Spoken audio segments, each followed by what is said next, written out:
Well, since people were bringing up Occupy, I actually wrote this yesterday. That's what I came up with also. This is called The Advent Season to Rant.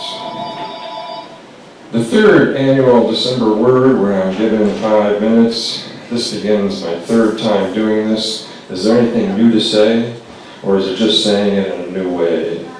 Will you hear me now? What difference will it make? I grew up with December being the presents under the Christmas tree. We always had a real tree, even when the fake trees were all the rage. We might have bought one, but we couldn't figure out how to put it together. Then there was the consciousness that we were destroying forests and killing trees. Then the farmers changed their names from Christmas tree dealers to sustainable suppliers, and we bought more trees. Finally, we evolved to buying little trees that you've later planted. We're not going to mention the little trees in the past that died since we forgot to water them. Oh yeah, there was baby Jesus, and also being grateful.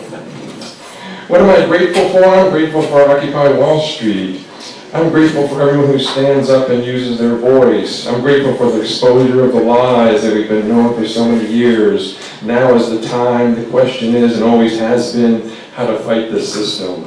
World War I, unemployed veterans occupied Washington, set up tent cities. They wanted to be paid. Instead, the army was sent in and their tents were burned.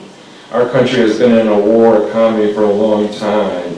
You can camp out to go shopping, but if you camp out to discuss what's going on, like a system that takes it away from many, gives it to a few, the endless wars, the endless destruction, the disregard and responsibility for our footprint, the bonuses, the bailouts.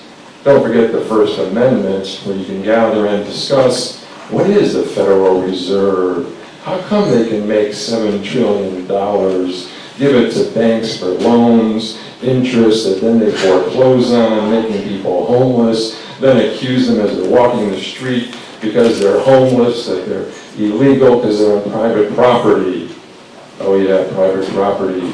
Let's not forget Haiti, where there are millions of homes waiting to be put in, but there is no place to put them. There is plenty of land, but it's been said that all those people who are in tents don't own any land.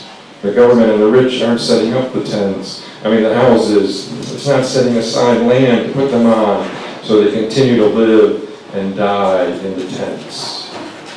The Federal Reserve, many starving countries, killing and ruining so many lives. Sitting down peacefully wanting to discuss this and change this brings on police in riot gear, campus police looking like Blackwater, pepper spray, shooting veterans with rubber bullets, tear gas, spending millions to evict occupiers, and the homeless, while budget cuts close shelters. Those who own stock in tear gas are cashing in. Tear gassing the Middle East, and now here in our own streets, with a majority of Congress who needs to be removed, voting to have the military take over the duties of the justice system, calling the United States a territory to fight terrorism means we have a military state where there are no trials and you can be held indefinitely. Will Obama veto it? In case you haven't noticed, all the animals and some of the sane ones have been running in the opposite direction. So this year the family sat around a little tree. Instead of those songs we sang, we all ranted together, all at the same time. It sounded much like the singing of the past, a little off-key, but heartfelt.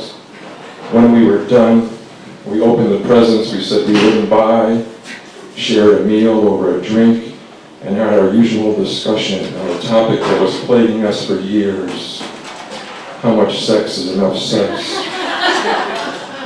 And let's not forget our New Year's resolution. I'm going to enjoy the occupation. Thanks a lot.